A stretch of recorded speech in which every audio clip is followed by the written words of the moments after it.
Bienvenue sur Bob News pour redécouvrir les animaux que vous pensiez connaître, qui cachent en réalité des secrets surprenants. Et aujourd'hui, on va vous parler du puma. Générique.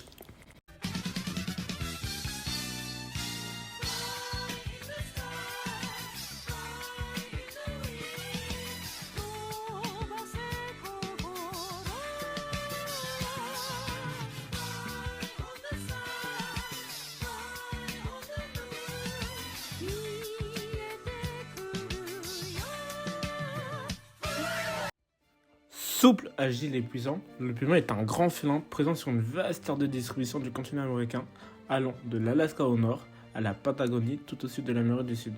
Chasseur opportuniste et discret d'une grande variété de proies, c'est un animal solitaire et territorial qui a su s'adapter à une grande diversité de biotopes, allant des jungles tropicales au désert en passant par les Andes et les Rocheuses. On l'appelle également cougar ou encore lion de montagne. Et il porte bien son nom, lion de montagne. C'est l'un des rares félins à s'attaquer à l'homme, avec une taille pour les adultes de 70 cm au garrot environ, pour 1 à 2,5 mètres de longueur. On retrouvera aussi un dimorphisme sexuel bien marqué. Les mâles tourneront autour de 50 et 70 kg en moyenne, quand les femelles seront aux alentours de 35 et 50 kg. Cependant, ces caractéristiques ne sont pas fixes. On retrouvera de grands écarts de taille et de poids selon les régions. En effet, les individus au pôle, un peu comme les tigres, sont généralement 2 fois plus grands que les individus près de l'équateur. Cependant, les plus grands individus n'étaient pas loin des 3 mètres pour près de 100 kg. Ils sont distinguables de par leur pelage, traditionnellement court et beige, et plus long dans les régions froides, sauf au niveau du ventre qui sera plus clair, et les bouts des oreilles et de la queue qui est noir. Présent dans 28 pays des Amériques, on le trouve dans tous les types d'habitats, sur l'ensemble du continent américain, du Canada à la pointe de l'Amérique du Sud, même s'il a disparu du Midwest et de l'Est américain en dehors de la Floride. Aujourd'hui, il est difficile de statuer le puma sur la liste rouge de l'Union internationale pour la conservation de la nature et de savoir qu'est-ce que cela implique, car selon les États, les lois seront différentes concernant le puma. À cause de cela, les pumas de l'Est ont été tués tout au long des années 1700 à 1800. Le dernier a même été tué dans le Maine en 1938.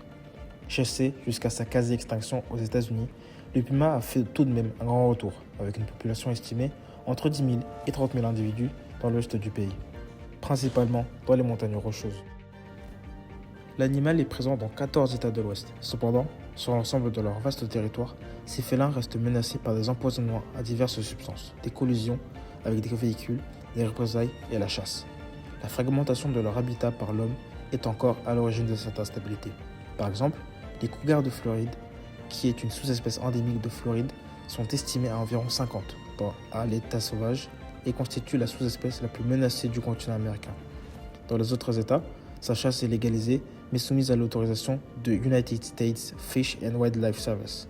Le Texas est le seul État où le puma peut être chassé librement. Les populations de pumas sont stables et la liste rouge de l'Union internationale pour la conservation de la nature les classe comme une espèce de préoccupation mineure. Le puma, c'est super prédateur de nombreux écosystèmes des Amériques, a une agilité et une force physique exceptionnelles. Ils possèdent une musculature très développée, en particulier dans leurs membres postérieurs, nettement plus longs que les antérieurs, ce qui leur permet de réaliser des sauts spectaculaires pouvant aller jusqu'à 12 mètres. Des bonds sans élan atteignant 4 à 5 mètres, essentiels pour surprendre leurs proies, qui sont quant à elles tout autant équipées pour la fuite. Les pumas sont d'excellents grimpeurs qui peuvent utiliser des points en hauteur dans les arbres, par exemple pour suivre et attraper des proies en mouvement. En raison de leur écosystème varié, les pumas se doivent d'avoir une énorme endurance pour suivre les proies sur de longues distances. Enfin, ces chasseurs irréprochables ont une force dans leur morsure et dans leurs griffes qui n'est pas du tout enviée aux autres prédateurs. En effet, les attaques des pumas surprises sont couronnées de succès dans 90% de cas, ce qui est très impressionnant quand on sait que les autres félins ont un taux de réussite ne dépassant pas les 30%. Super prédateur. Quand on pense à ce mot, on a tout de suite une image en tête, n'est-ce pas? Celle d'un tueur, d'une force de la nature destructive. Mais, et si cette image, ne racontait qu'une partie de l'histoire? Et s'il y avait une réalité bien plus complexe et même plus fascinante derrière tout ça? Voilà la grande question qu'on va explorer ensemble. Un prédateur source de vie. Ça sonne complètement fou, on est d'accord. Et pourtant, la science nous montre qu'un seul grand prédateur peut être un moteur de biodiversité incroyable. Regarde-moi ce chiffre. 485. C'est juste stupéfiant. Et 485, qu'est-ce que c'est? C'est le nombre d'espèces, oui, d'espèces qui dépendent de près ou de loin du puma. Pour arriver à ces résultats, il a fallu que les chercheurs compilent près de 162 études différentes. C'est un travail colossal. Alors, comment est-ce possible? Comment un seul animal peut avoir un impact aussi gigantesque? Pour le comprendre, il faut voir le puma non juste pas comme un chasseur, mais comme un influenceur de son écosystème. En effet, l'impact du puma, ça joue à plusieurs niveaux. D'abord, le plus évident, il chasse et les carcasses qu'il abandonne sont des véritables banquettes pour plus de 280 espèces, mais son influence le plus dingue et le plus subtil, le puma va avoir un rôle indirect de régulateur. Il va maintenir la diversité végétale, notamment en régulant le nombre d'herbivores et en les chassant, car si la population des herbivores est excessive, ils vont surconsommer les jeunes pousses et les plantes, entravant la croissance des arbres et réduisant la diversité végétale. Lors de certaines chasses, si la proie est trop grosse, il va souvent enterrer ou recouvrir partiellement ce qu'il reste de la carcasse pour la protéger d'éventuels prédateurs. Il peut ainsi revenir et puiser de la nourriture pendant plusieurs jours d'affilée. Indirectement, les pumas ne vont pas seulement créer des cimetières, mais ils vont avoir un rôle jardinier dans l'écosystème. Dans certains cas, le puma oublie sa carcasse et en chasse d'autres pour revenir enterrer dans le même zone les restes de la nouvelle. C'est ainsi que les jardins de cadavres vont se créer. En effet, les zones choisies par les pumas ont des sols généralement plus concentrés en azote. Les plantes qui vont pousser à ces endroits ont une teneur en azote plus importante,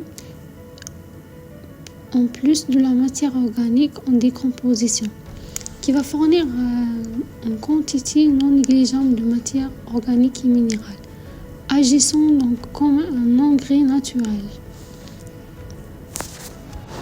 Ainsi, ces zones deviennent des points chauds nutritionnels dans un paysage favorise la croissance de végétation, attirant des proies et potentiellement aboutissent à de nouveaux prédateurs, les utilisant et les chassant à nouveau. Culte littéralement le paysage avec ce que les scientifiques appellent l'écologie de la peur. Les cerfs, pour lui échapper, évitent certaines zones et les résultats est bien, la végétation repousse et les rivières peuvent même changer de cours. Le puma devient un véritable architecte de son environnement et cette influence a même une valeur économique sur nous, les humains. Une étude a calculé que si le puma revenait dans l'est des États-Unis, on pourrait éviter 22% des accidents de la route avec les cerfs sur 30 ans.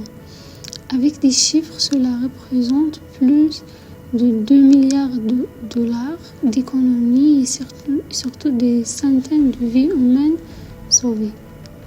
Cette phrase en matière de biodiversité, tout y est interrelié. Elle résume parfaitement la situation. On retire une seule pièce maîtresse comme le puma et c'est tout l'édifice qui menace de s'effondrer. C'est bien la preuve que la nature absolument, chaque élément a son importance. Eh bah tiens, c'est déjà l'heure. Le puma nous quitte et part chasser aujourd'hui. Merci d'avoir écouté Bop News. Mettez en commentaire l'animal que vous souhaitez avoir dans le prochain épisode. Salut les scientifiques.